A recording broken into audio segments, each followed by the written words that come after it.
Well, good evening, everyone. It's great to see you all.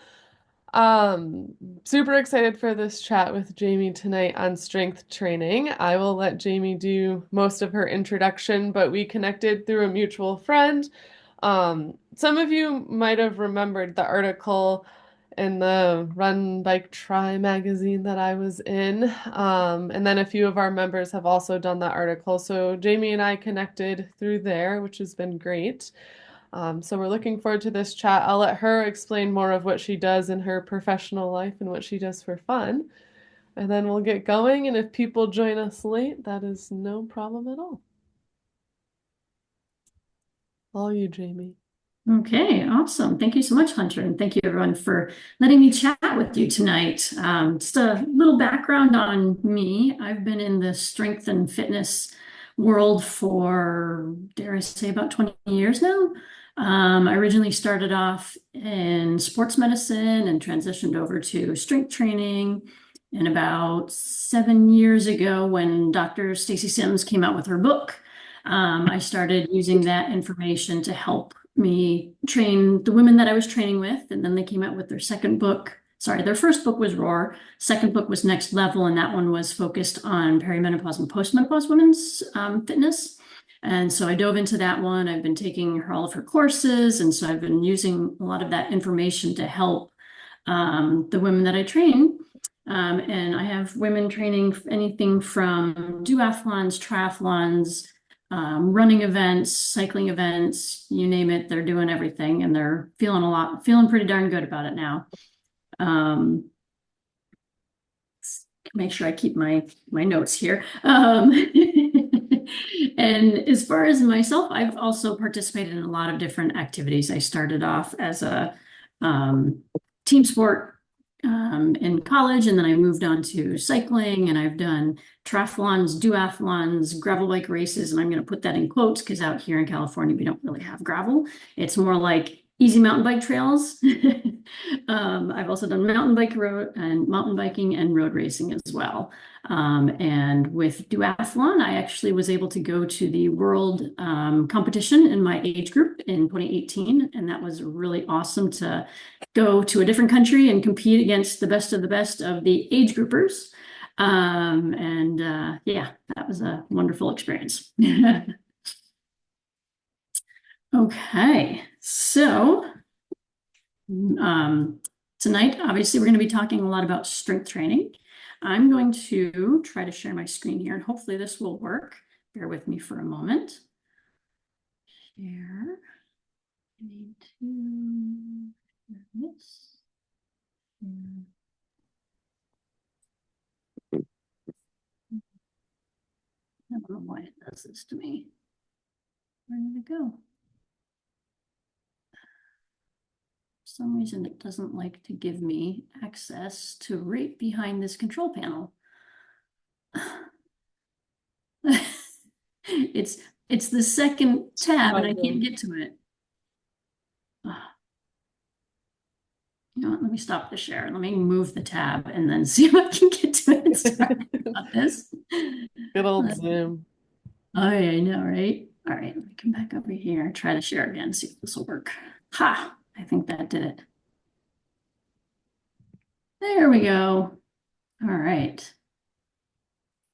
Perfect. Now I'll go into present mode so that you don't have all this other stuff in the way. There, look at that. Okay, so as promised, we're going to be talking about strength training tonight. And here's what we're going to be talking about. Just a quick review of the books Roar and Next Level. I don't know if you guys can see me or not. I don't know if this does like a double thing here, but can't even see myself. There we go. So this is one of the books that I was talking about, and I can leave notes in the chat afterwards. This book here was their first book, and it was about women's physiology, generally focused on the under 40 crowd. And then they got a lot of responses from that saying, hey, what about us 40 and over and peri and postmenopause? And that's when they came out with this book, Next Level, which talks a lot more about that. Both of their books are pretty heavy nutrition wise because there's a lot more nutrition issues for women, but they do talk about strength training as well. After I talk about those briefly, then I'll talk about the different strength strategies. And for some of you who do racing, we kind of break up the year with preseason, in season, postseason, and something I call transition. And I'll go over what those are. And even if you're not racing, it's still good to kind of follow this setup because it allows you to change things up throughout the year so you don't grow stagnant or overdo something or whatever. It just allows you to change things up a little bit. And then the last thing is I tried to create a video. It was a wee bit too big. And so I could not download it from my phone no matter how hard I tried. So instead, what I did is I created a bunch of little videos showing you the main lifts that I'll be talking about, so that you get an understanding of what lifts I'm actually talking about. See, did not mean to hit that. Shaky hands. So I guess we'll move on from there then. So this is just kind of a question you don't have to answer, but think about this, is when you do your strength training, where do you get your plan from? Are you finding something online from an influencer? Did you find something that was free online that said, hey, do this?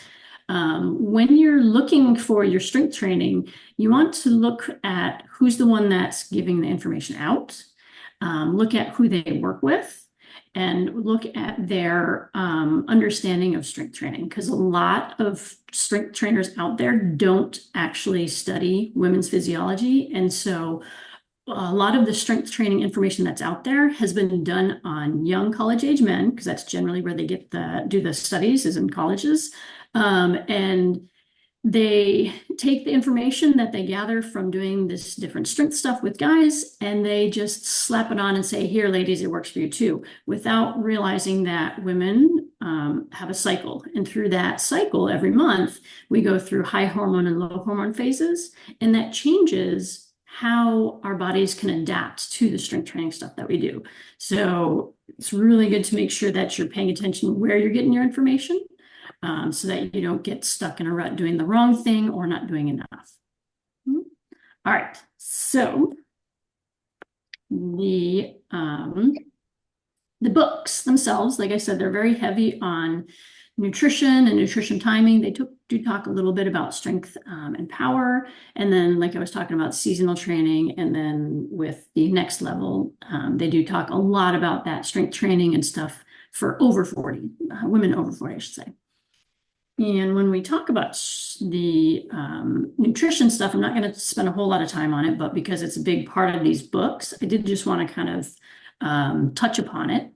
And my motto with all of my clients and all of my athletes is that fueling wins races, and fueling also allows you to finish your training. So make sure that you're fueling. And that's one of the big things that they talk about in these books, is that you never want to race or train under fueled. And in the books, they do give you some information on how to figure out what you need, as far as the amount of carbohydrates, fats, and proteins that you need throughout the day. In ROAR, they talk about how you would break it up if you're cycling, cycling meaning you have your menstrual cycle, and what you need to do both nutrition-wise and fitness-wise as you move through the cycle. And it's a little bit different for peri and postmenopause when you don't have that same up and down throughout the month. When they are, let's make sure I'm not jumping ahead, underfueled. So the beef and chicken, I'm making chicken tacos. So some of that chicken should stay out. Oh, shoot. Oh, talking about food. Exactly. That was perfect. So they talk about how to figure out what you need. And then they also give some great examples in both of the books. They give some case study examples about what they actually did with some athletes that they were working with.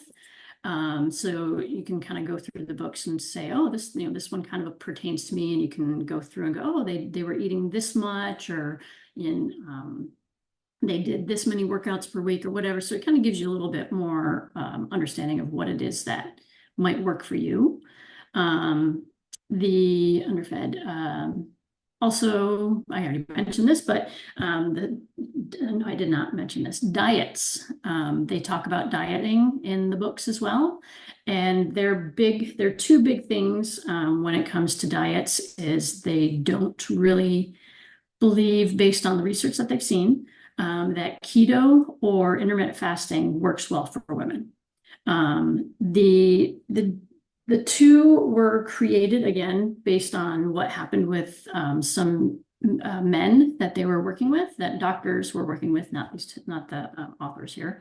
And if I remember correctly, keto was discovered with an epileptic man, and it worked to help him lose weight as well. And so again, it's one of these things where they're like, oh, well, it helps you lose weight, so let's just say everyone can do it.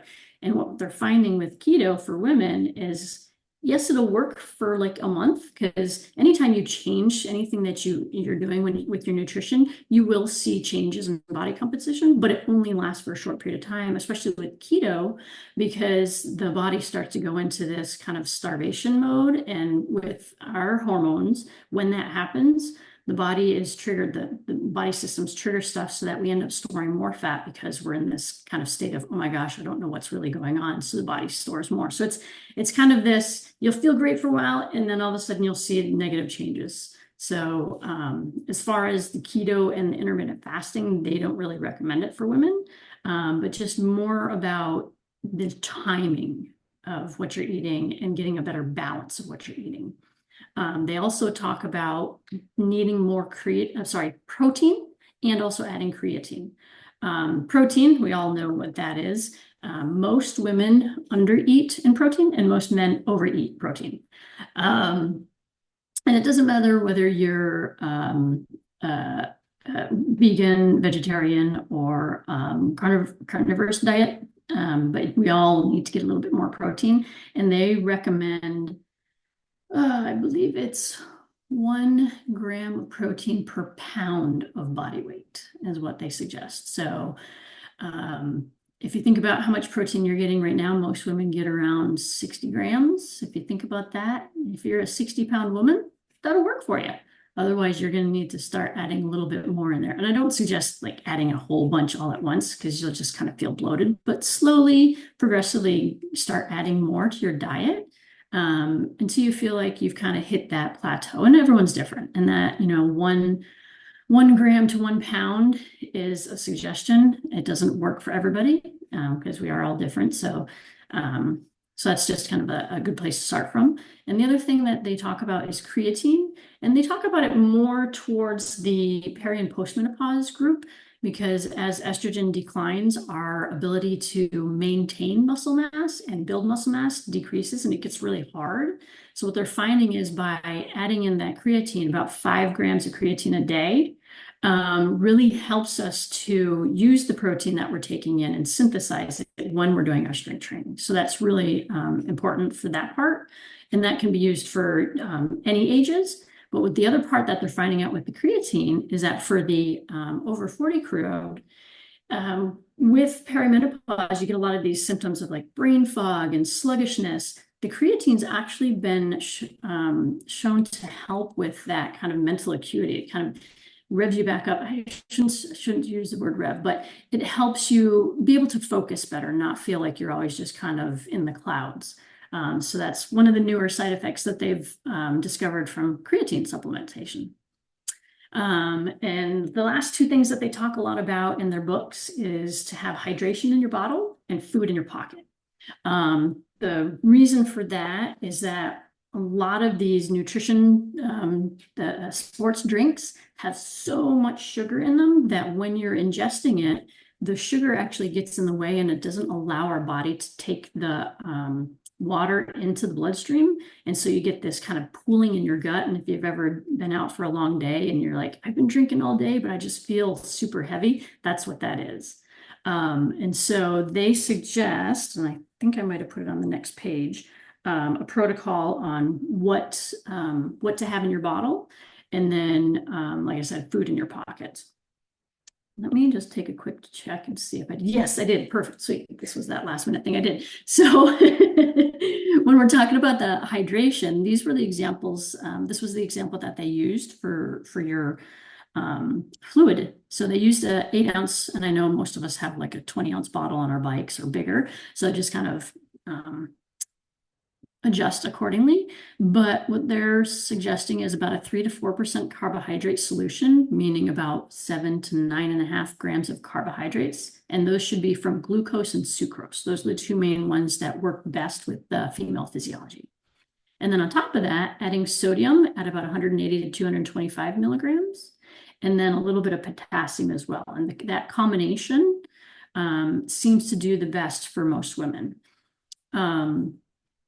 That 3 to 4% is not going to taste super sugary. Most Gatorades are about 9%. So if you can imagine how much sugary or how much less sugary this is going to taste compared to that.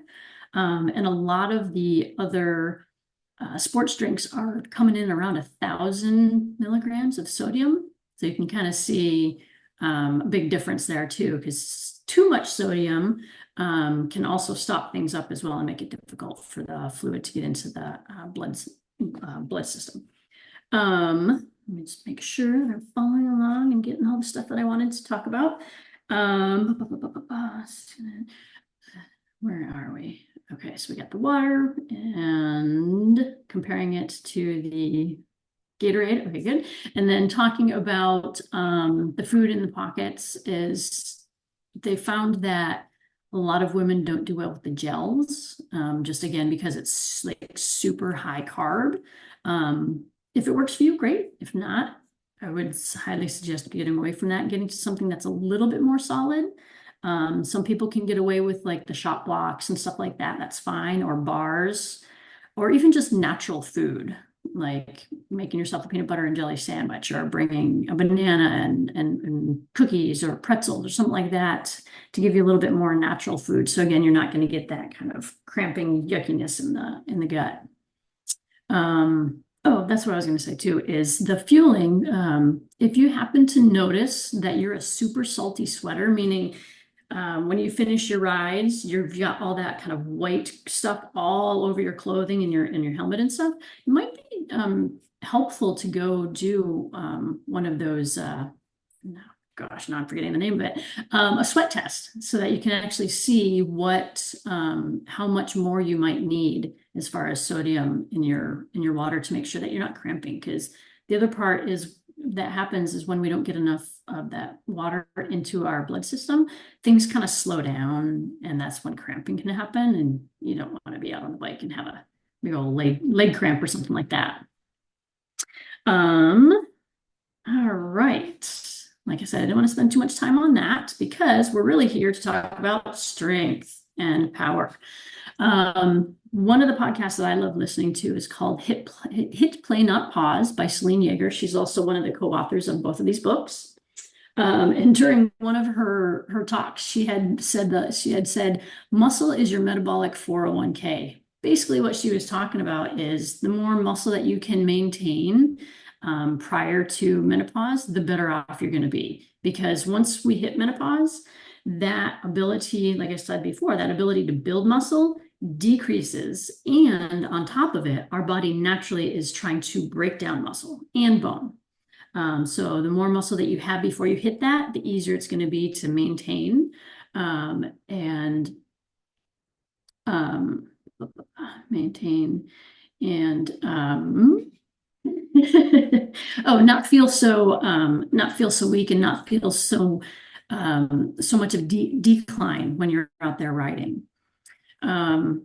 The other thing with the muscle mass, as you build more muscle mass when you're younger, that also does fortify your bone strength as well. So also the thing that happens at menopause, in addition to the muscle loss, is a decrease in bone density. That's why you hear a lot of women have osteopenia, osteoporosis. Is because they didn't build up their muscles and bones enough before menopause. You can slow it down, but you can't reverse it. At least right now, that's what we've been finding. So if you were in osteopenia, which is the kind of precursor to osteoporosis, you can reverse that. Once you've hit osteoporosis, it's really hard to go backwards. At least that's what we're finding right now. Okay, so strength is determined by how much muscle mass we have. And that muscle mass is what allows us to propel ourselves forward. As you can see here, I wrote that down. And then the strength is what propels us forward, and the power is how fast we can use that strength to propel ourselves forward. And the way that we increase those is by doing strength training, stuff that's outside of what we normally are doing. So if you're normally riding and running, get off the bike, get off your feet, get in the gym and start lifting some big weights. You probably hear a lot of people talking about lifting heavy. I'm not going to use that last word that they use, but just lifting heavy. And you're probably thinking, oh my gosh, they want me to lift 150, 200 pounds. No, it's what's heavy for you. So if you haven't even been going to the gym, lifting 10 pounds is going to be heavy for you. So it's a slow build up into what is heavy for you. And I'm just going to move this out of the way so I can see better. So when it comes to lifting, like I was saying before, we have the different seasons throughout the year. And I also do this with all of my people that don't race. I still kind of follow this type of setup. So typically there's what's called post-season or off-season. And that's when I get my people, I do something different. Let your body get a little bit of a break. So if you've been on the bike and you've been hunched over for months and months, get out, do some running, do some hiking, do something where you're having to hold yourself in a different position. That we can give those muscles a little bit of a break in your body, just in general, a little break. The other really important thing in this time of the year is to work on if you've had any injuries, work on building back up from injuries, and then finding out what your weaknesses are and building up those. This is also a good time to do some skill work. So if you happen to be like a mountain biker or cyclocross, I know that's really high skilled riding. Now's a good time to go do the skills, not necessarily go out and ride the courses, but go to a place where you're like, okay, there's this one section where there's like 2 boulders and I can't get through it, and walk up it and ride down it. But you're taking it slow and you're figuring out the skills that you need for it. So that's what I have them suggest for postseason. And then as we move into the preseason, this is where you're really starting to build that base of fitness. You're doing a lot of what we call zone 2 cardio, and then you're also doing a lot of strength and power in the gym. So this is where that lifting heavy stuff comes in. During the season, we move more to like a strength maintenance. We're not going to do as much of the big heavy lifts, although you'll do it every couple times a month. And we focus more now on like the 2 to 3 sets. Actually, make sure I get this right. In season, where am I? Hold on, where am I? Preseason.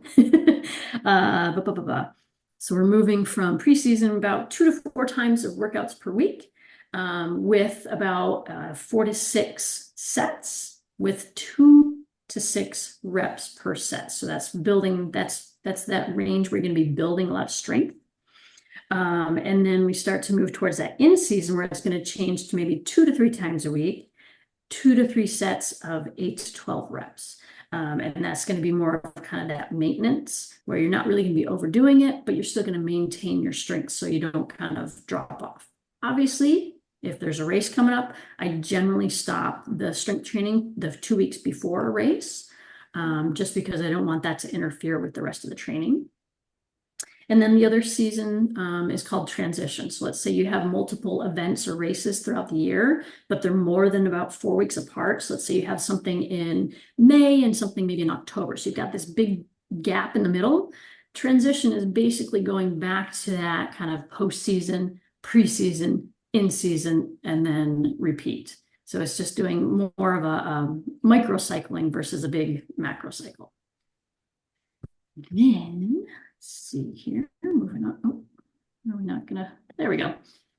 So I already talked about that as far as like the number of days per week, the rep ranges on these things. So again, the postseason, you can actually see it up here, post preseason, post and off season, 3 to 5 sessions a week. I know it sounds like a lot. I'm not talking about going to the gym and spending an hour and a half to 2 hours.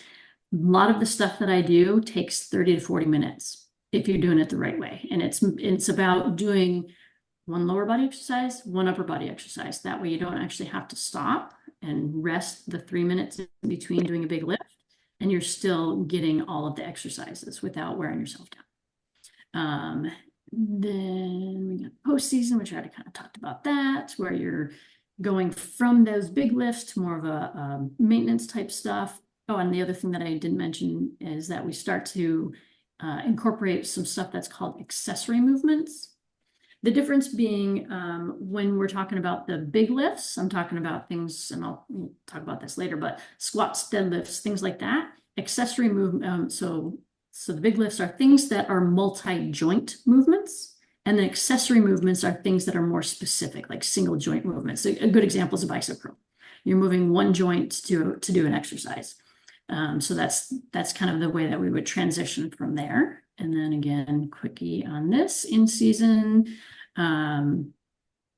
We've got still have a couple of times throughout the month where you're going to be doing the bigger lifts, but again, shy away from that right before an event.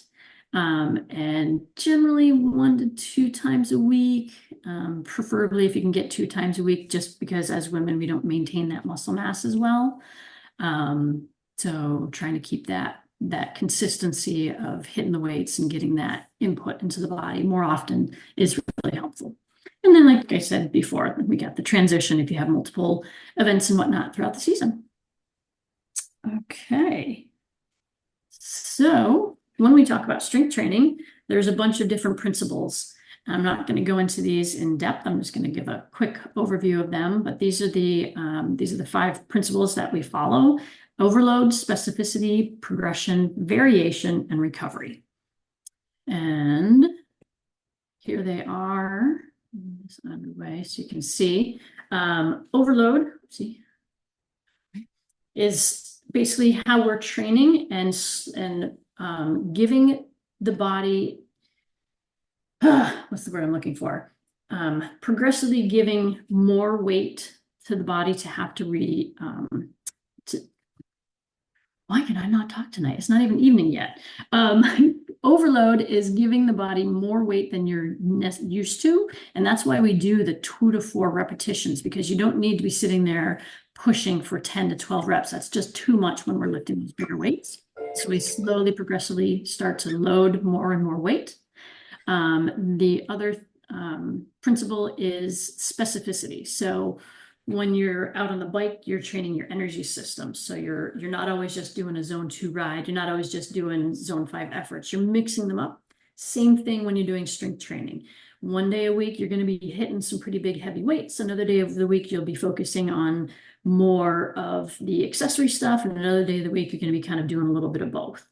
And then again, when we go from overload, specificity, then to progression.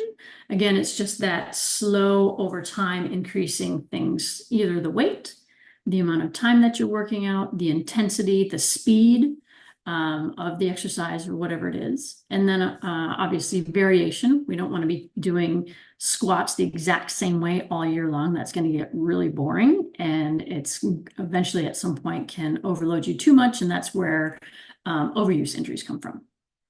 And then the last part is just getting that recovery. So as you probably know, you may have gone out for like a 4 or 5 hour bike ride, and the next day you're just like, I can't go again.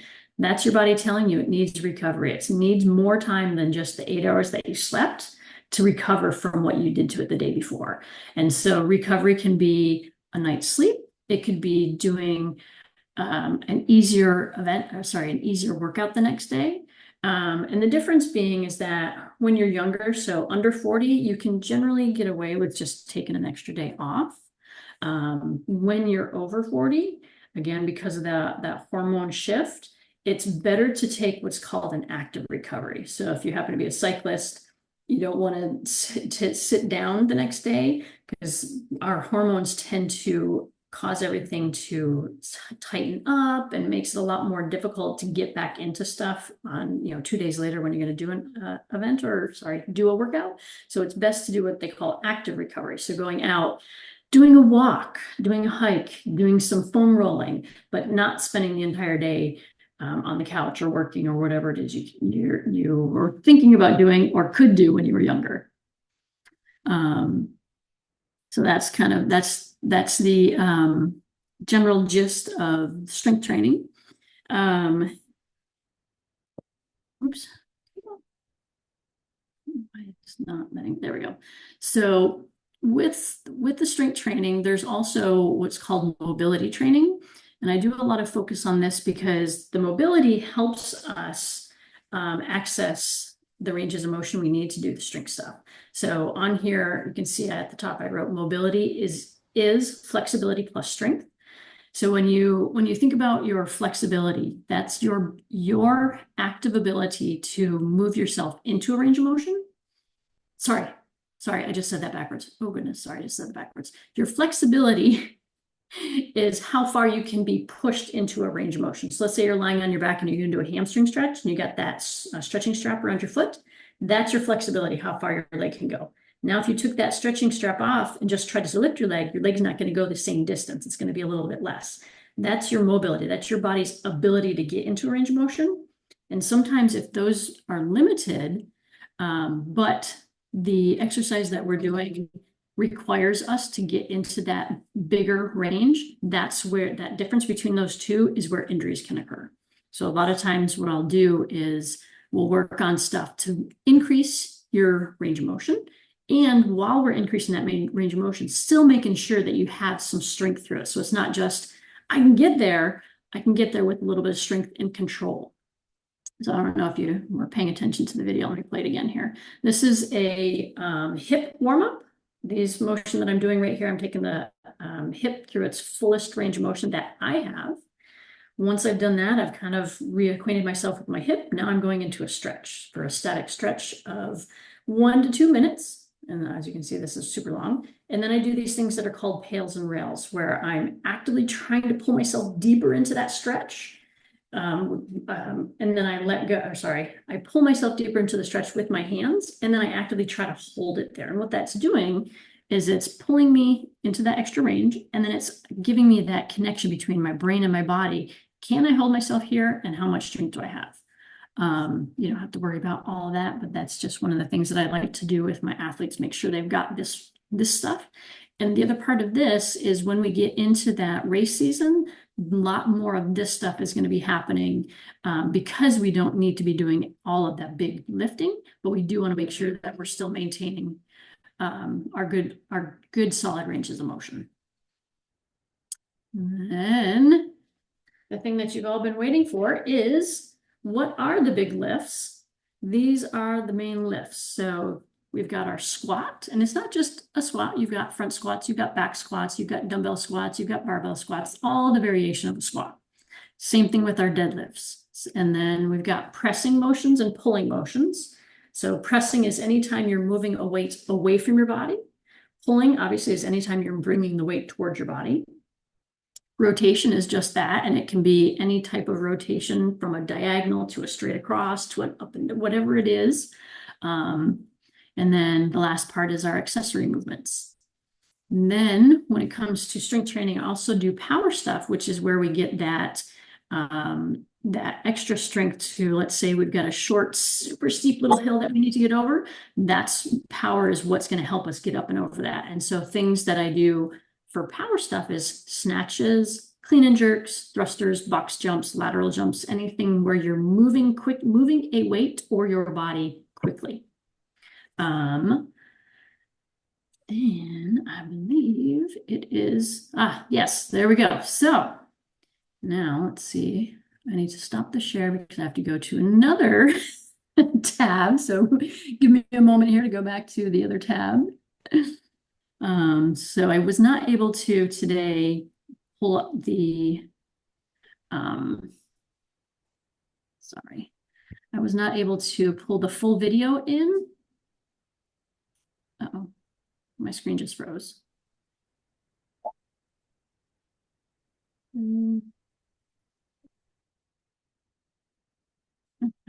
Sorry, I can't get back to my screen.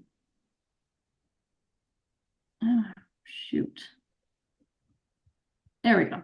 Okay, so I need the entire screen. There we go. Nope. Why is this not letting me? Oh, okay, stop the share. Apologies, I'm just trying to get back to my regular screen. You're good. Let me see if I can do this. Escape. Oh, it's not letting me go back to the regular screen. Escape. Ah, there we go. And now come back in here. And now let's see if I can share the screen, see if it'll work. Yes, I think that'll do it. Ha, there we go. Okay. So got a bunch of mini videos instead of a full workout video.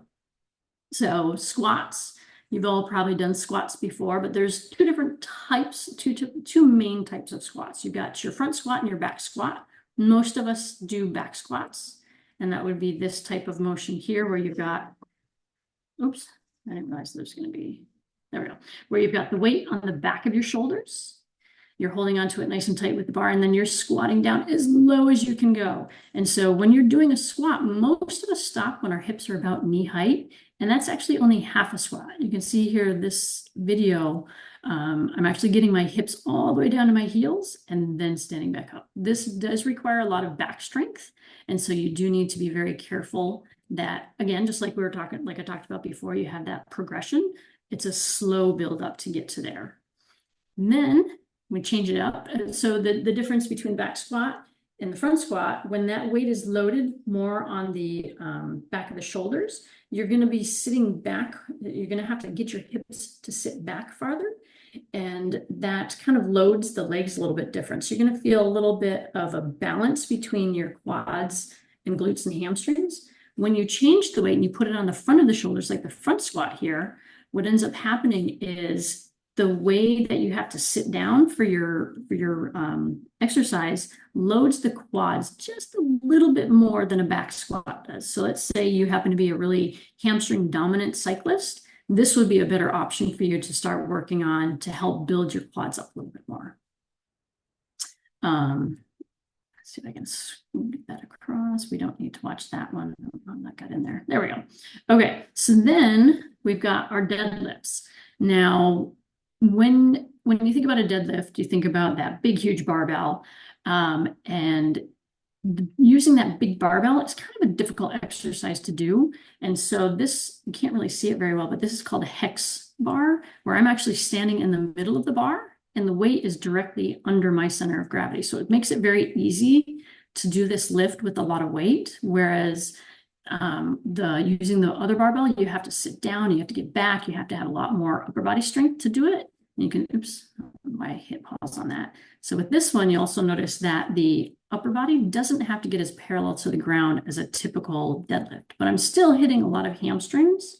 But again, because I'm using the trap bar, I'm also loading up the quads. Because the weight is below our body, our shoulders and our back and our lats and all that stuff have to work as well. So you can see on this one, the difference is that body gets a lot more parallel to the ground. So you're really kind of digging into those hamstrings and glutes. And if we move, so the next one is a power move.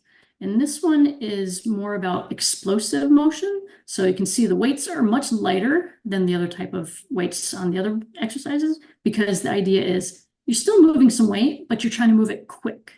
And you also want to be safe with, especially with this exercise, because it goes overhead. You want to make sure that you have enough strength to be able to get that overhead motion. So that's our clean and juke. I don't have any snatches because I don't generally do that with too many people because it kind of scares people. So I won't even talk about that. And then here's just a couple of accessory movements that most of you probably know this one. We've got our row. So we're hitting the upper back, we're hitting the shoulders, we're keeping the back nice and straight. This is a good upper body and core. So in order to do this properly without moving anything else but the arm, my core and my glutes are holding on nice and tight for that. And then just a different view of it, so you can see there's not really a whole lot of motion other than the arm. All right. Here's another, this one is a more total body exercise that I like to give to my clients called the Turkish get up. You start from the ground and move by move, you bring yourself all the way up to standing. This requires some squatting, some side bending, some lunging, a little bit of a deadlift, a bridge, a diagonal crunch. So it's that, like I was saying, that's your total body exercise. And then here's a much easier deadlift motion that I would do more during the season, where we're decreasing the amount of weight, but also focusing on a little bit of balance. So this is a great one that I like to give a lot of my mountain bikers and gravel bikers, because standing on that one leg increases the amount of instability and really requires you to have to kind of figure out what that balance is. All right, I don't need to go through this sumo. I'll just do it real quick. And again, just another variation of a squat. Instead of the weight being up on your shoulders, you can hold the weight below. This one is done with a nice wide foot stance.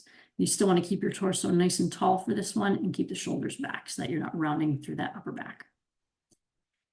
Another combination exercise. This one is, this is two different exercises here. So the first one is just your straight, let's work some shoulder, going overhead. I'm doing a little bit of stability through the lower body by kind of holding myself in place.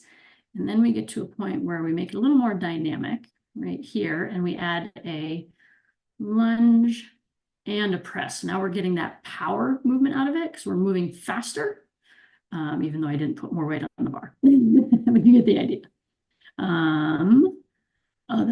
Let's see, where was the other one? So that's pushing, another pulling. So again, rows can be done in any different direction. So it doesn't have to necessarily be pulling straight in. You can be bent over, you can do this, you can do lat pull downs, anything where you're bringing the weight towards you. This one, by adding that rotation to it, I'm actually hitting my core as well. So I'm working my obliques, I'm working my low back, and not just getting that upper body and posterior shoulder. Another accessory movement is the reverse lunge. And a lot of times you'll just do a step, but if you're looking to really kind of get into that high hamstring, this is how you do it. You sit back, use that TRX, really reach back into the lunge, and then pull yourself back up. Just a couple of reps on this one is plenty, but this was definitely still done in the accessory movement stuff. And then just a few different ways of doing planks here, moving through some motions while you're holding your plank. This is what I call frog plank.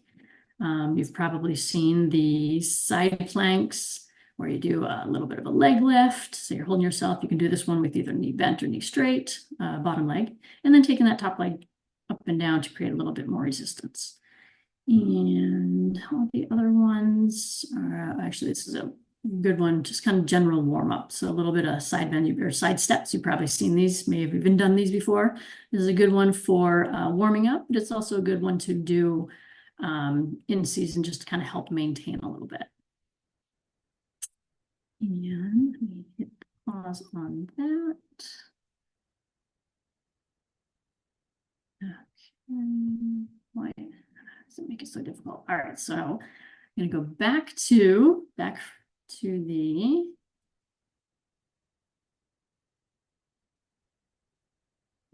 here.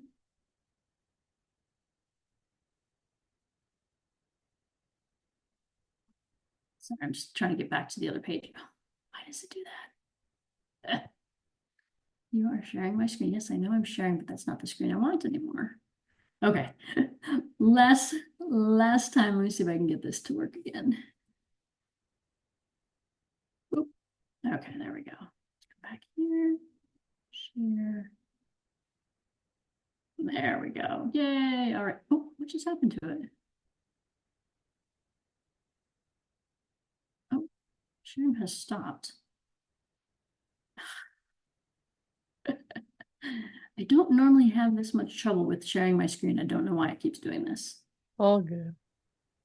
There we go. There's what I want. So, So those are the exercises that I generally use for most clients. And then, and it's what I suggest also, just because a lot of my clients do have, are cyclists, and those exercises tend to really work well for cyclists.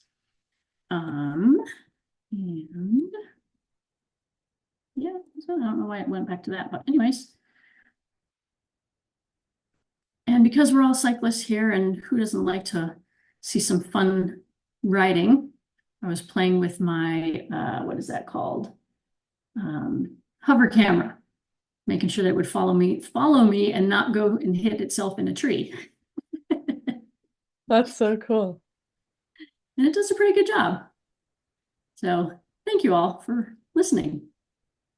Thank you. All right, what do we have for questions?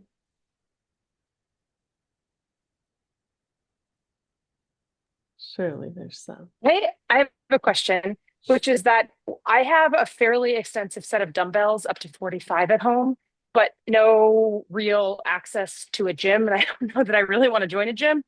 So, in terms of ability to get the same results without the kind of Olympic bar set, do you have any suggestions on that? And sorry, I'm a little out of breath. I'm on a trainer right now. Nice, I like it. Yeah, I mean, for all of those exercises, you can still do them with dumbbells. You don't have to use the barbells. If you want to do a squat, I bet that holding two 40-pound weights or even two 30-pound dumbbells at your shoulders for a squat is going to be pretty significant, especially if you haven't been doing it yet. So, dumbbells are perfectly fine for all of these things, and you can hold them in different places. You can hold one underneath the chin. You can hold two, one on each shoulder. You can hold it low, like I was showing you for that sumo squat. Like change up the place where you're holding the weight so that you're not always getting that same input. And then, sometimes you might be able to double up on a dumbbell too. Sometimes I'll do so I don't have them in here anymore. I'll crisscross the dumbbells and hold them in nice and tight against my chest if I'm looking to get something a little bigger and I don't have access to the gym. You can do things like that too. Yeah. That answer your question, Catherine? Yeah, yes, thank you. Sure.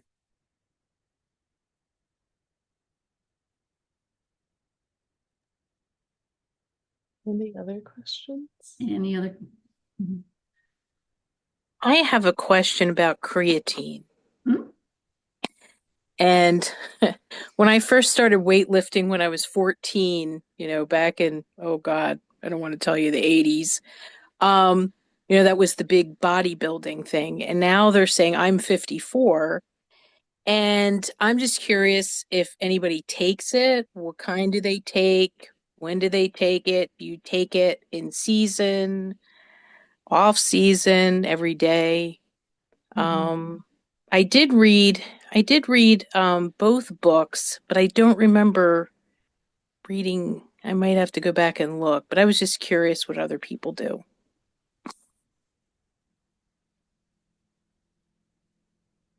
I take it every day. Can you hear me? I take it every day. I put one scoop in a glass of water first thing in the morning. I've been doing that for a couple of years now. The creatine. Okay. And it's what brand? Of course that's escaping me at the moment. Okay. Thorn is the brand. And I think I've gotten it from Amazon. I've Okay. been taking it also for about a month now, actually 2 months. This is Sarah. And it's hard to tell if I've noticed a difference because I also started taking a vitamin B supplement because I had no energy. But I do feel a little better. It's supposed to be good for our brains too. And I'm taking one that was given to me by a friend called Legion creatine, but it doesn't dissolve well in water. So I think I would, if I were to buy my own next time, I would probably buy the one. There's one on the market on Facebook that's all over the place that says it's the only one that dissolves in water. I think I would probably go that way. But it's supposed to be really great for us, right? Yes, it is. Yep. especially for the postmenopausal group. Like I was saying earlier, it helps with protein synthesis so that you can actually build muscle and not just kind of waste away. But it also does help with the brain fog and some other stuff as well. And they've also been finding that, back in the 80s, they would have like these you would build up in how much you would take, and then you'd take a bunch of it for a while, and then you'd come off of it. It was like this cycling protocol. They don't suggest that for women anymore. They just say 5 grams a day, and you can take it every day. You don't have to cycle anymore. Okay, thank you. I've been looking at it 6 months now, trying to think of it. So I'm going to pull the trigger.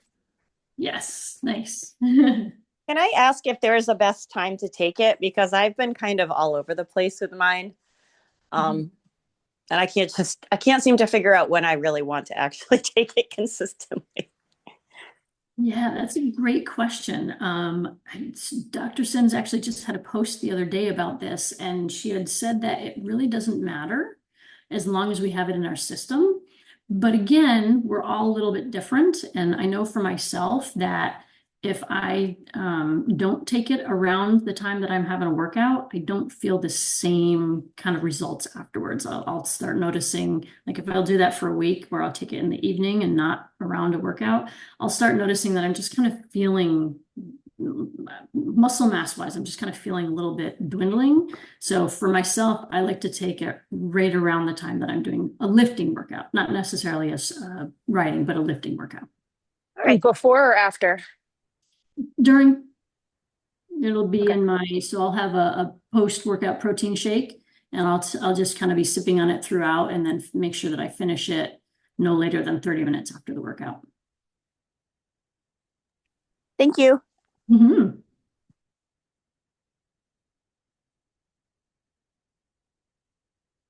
A specific brand. Yeah. There's a few companies out there that are doing stuff for women, and one of them I believe is called Revenex is the brand. And then the other one is Momentus or Momentum. I forget what it is. But those two, I would check those two out, because those two brands are made for women, or made with women in mind, I should say. I think I see a hand on somebody's. No, okay.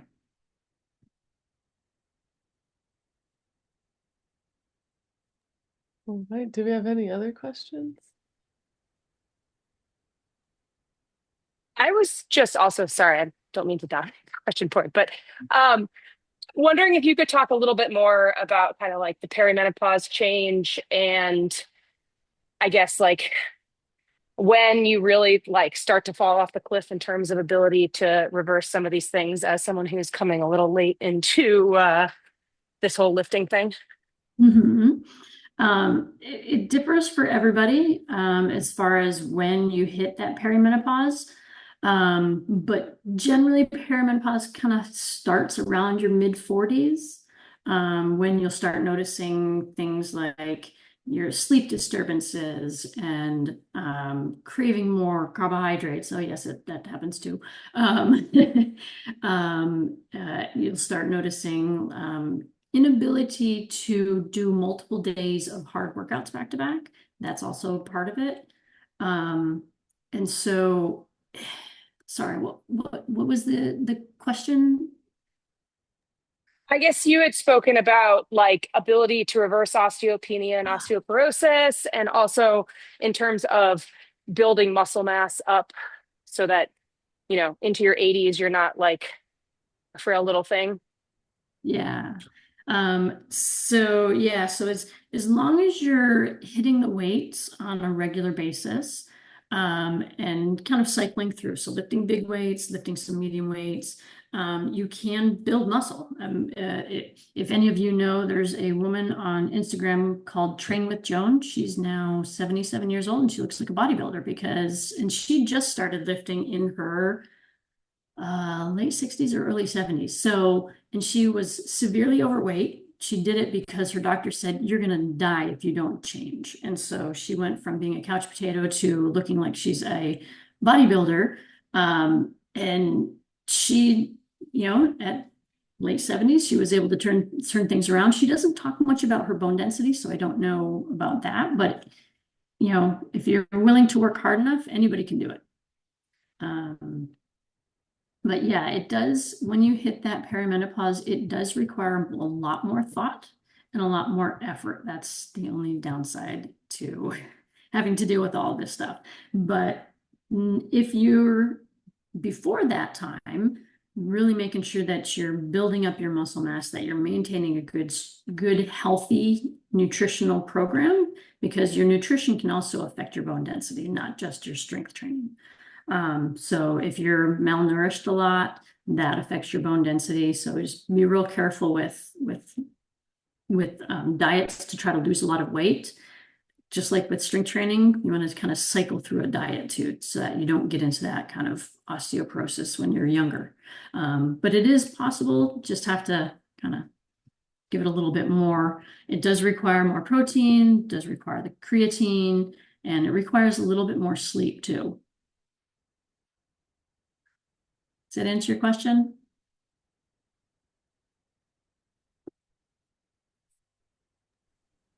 Sorry. Yes, thank you. Okay. Any other final questions? All right. Lastly, Jamie, if people want to work with you, what do you offer for services? Do you do virtual things? You want to get into that a little? Sure, yeah. So I do one-on-ones in person. I mentioned before I'm out here in California, so if anyone's on the West Coast, specifically in San Jose area, that's where I'm located. But because of COVID, as we all know, we've all learned how to do online stuff. So I do training online. And I offer a couple different ways that I can do it. So I'll offer virtual sessions where we actually spend the hour doing workout together, or you're doing it and I'm walking you through it, as one way of training. And I also do endurance sport coaching. So I create Training Peaks programs and send them to you on a weekly basis. And then I do hybrid training where we do like a Zoom session to kind of see where you are as far as like strength training and what it is that you want to do. And then I send you your strength stuff on an app called Train Heroic. And that would be the hybrid. So you get a session a month and then you get your monthly program, and we do some check-ins throughout. So I do a little bit of everything. Awesome. And I have your website, so I'll put that in our newsletter too. Is that the best way to get a hold of you? Perfect. Yeah. Thank you. Awesome. Any other last thoughts or questions? Thanks so much, though. This was really great. You're welcome. My pleasure. Yeah, we had a great group tonight, so that's exciting. Yeah. So thank you so much, Jamie.